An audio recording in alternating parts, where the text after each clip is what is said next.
Hello and welcome to this week's newsletter. Well, yes, the studio is open again, thank goodness for that. It makes my club fitting appointments far easier. You can see if I turn round, we've screened the shop off so we can't catch any nasty germs from golfers visiting the shop. Plus the fact it gives us a bit of privacy as well, which is great because it's great to sometimes showcase off all the stuff that we've got in here, as in the studio and the HMT and the GC2. But I do know, like, some of you do feel a little bit inhibited when people are walking in the shop. And also I get distracted easily as well because people can see me, then they want to speak to me. So that can be distracting. So yeah, the screen up behind me is, I think, a fantastic addition to the shop. Separated it off. So now the studio's back open again for fittings, lessons, gapping sessions, you know, getting those yardages, all those things that we can do in the studio. Back to using the HMT again, which is fantastic for lessons. So yes, although I still prefer going outside and coaching, the studio has its benefits as well. So yeah, pleased to be back in here doing my lessons, having some fittings, just using the HMT again, of which I purchased at Christmas. In competition news this week, we'll go back to the ladies' divisional Stapleford and Grandma's Cup played last Wednesday the 22nd, where good scoring continued despite the rough being up and it being very tough out there at times. Scoring is getting better and better and better, so I think actually you're all improving as golfers as well. But yeah, Pauline Phillips won with 40 points. She won Division 1, beating Heather Harvey into second on 38. In Division 2, Vonnie Thornton won with a fine 43 points, beating Neil Majeri and Marietta Holmes both in second and third on 41 points. And in Division 3, Sheila Sterry won with 42 points, beating Vicky Peake into second on 41 points and Dawn Barnum into third on 40 points. So that's 8 scores in the 40 points. Well done, ladies. Great golf that. Well played. And then on Thursday, the men had their midweek Stapleford. And in Division 1, Bob Richardson won. He's in fine form at the moment. He won with 37 points, who beat Ray Thompson on countback, also on 37 points. In Division 2, Bob Hassell won with a fantastic 45 points. Wow, well done, Bob. Great score that. He beat Martin Pesso into second on 39 points, with Howard Thornton in third, also on 39 points. In Division 3, Max Evans won with 40 points. He beat Peter Marshall and Mark Ford into second and third, respectively, on countback, all with 40 points. Well done to you. And then Sunday, we played the monthly mixed Stapleford and the David Mobbs Trophy, where Stephen Crosby had a fantastic score. Nice return to form for Stephen. I'm not sure where that's come from. All that practice he puts in, surely. Isn't it, Stephen? Maybe? Anyway, he got 43 points off his 4 handicap, so that is a gross 68, 3 under par. Well done, Stephen. Great score that. He won Division 1 with 43 points, beating Richard Reynolds and Stephen Hall into second and third, respectively, on 41 points. In Division 2, David Wooden won with 41 points. How is David Wooden off 15 handicaps? Seriously? He's far too good for that. No wonder he won it. Anyway, he got 41 points and he's back down to 14. He beat Louis Ayres into second on 40 points. And in Division 3, Pete Simeo, he won with 42 points, beating Barry Landals in the second on 41 points. So by my reckoning, that must be Stephen Crosby is the David Mobbs Trophy winner. So another trophy to add to his collection. Well played, Stephen. Right, this week's swing tip of the week.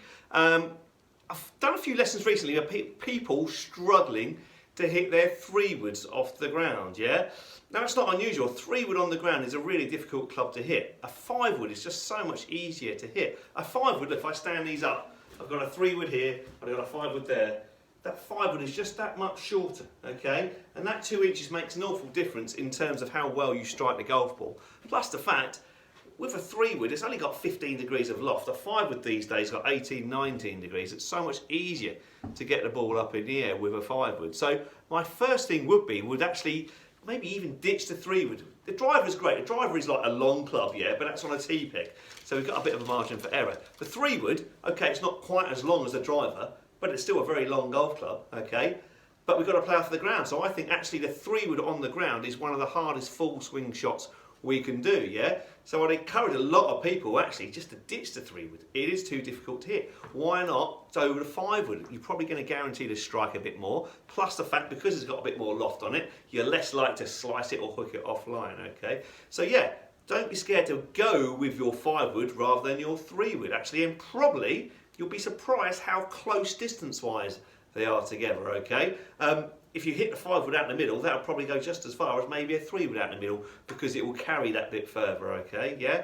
So yeah, ditch the 3-wood perhaps, play with the 5-wood more. You won't lose that much, but you'll probably gain a little bit more. But if you do want to go with your 3-wood, one of the best things to do is a 3-wood on the ground is not to lean back and try and lift it up in the air, as I see so many golfers do, especially on a bare lie where there's no grass under the ball. You all sort of lean back and try and lift it up in the air, okay? Remember to try and keep your chest over the golf ball, your sternum over the golf ball. As soon as that tilts back, then the club's going to travel upwards and we're going to top it, yeah? So if you are going to try and hit your 3-wood off the ground, make sure, number one, you keep your hands and arms as soft and relaxed as they possibly can, so you extend those hands and arms down into the golf ball, yeah, okay? But also that you keep your sternum over the golf ball and don't tilt it back to try and lift it up in the air, okay? But if you're struggling with the 3-wood, get the 5-wood out. It's so much easier, I promise you. Let me know how you get on with it, okay? In tour news, the European Tour starts again. It's been over at Close House up in Newcastle, where Lee Westwood was the host, okay? It's the first of a 5-tournament English swing, okay? So this week they're up in Close House for the British Masters, where Renato Paratori won. He beat, where are we? Who did he beat into second? I can't quite remember. Ramus Hoggard, a Norwegian fella. He beat him by 3 shots. Okay, had Robert Rock, Andy Sullivan, and Dale Whitnell up there as well, sort of thing. But yeah, that was the first one over at Close House. So he won. Renato Paratori. I'm no good at these foreign names, am I? But then this week they're off to Forest of Arden to play the Hero Open, and then next week they're at the Hanbury Manor to play the English Championship, and then the week after that and the week after that they're at the Celtic Manor for 2 events, and then they're back to the Belfry to play the last one in August, okay? In between that, in America, they're playing the World Golf Championship at the St Jude Invitational in July, and also the USPGA is coming up on the 6th of August, of which it's snuck up quickly on me, so I haven't done a sweepstake like I normally would do. But we've got the tightest bag sweepstake, haven't we? Yeah. Remember that if you buy a dozen golf balls, you get your name on the sheet there to win that fantastic tightest American golf bag that I showed you last week, okay? So that's there.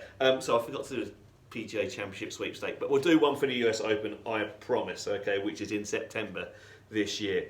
On the American Tour, Michael Thompson won. He's not won for a little while. He's a 35-year-old journeyman, but he won for the second time on tour. He closed out very well, was very calm under pressure despite a dodgy start, so he won over there. In America this week, they are, I can't remember where they are, but they're not. It's not anything big this week, I don't think. But St Jude Classic next week, which is the World Golf Championship. Right, okay. I think that's everything covered for this week. Thanks very much for watching, and I'll hopefully see you all soon. Bye-bye.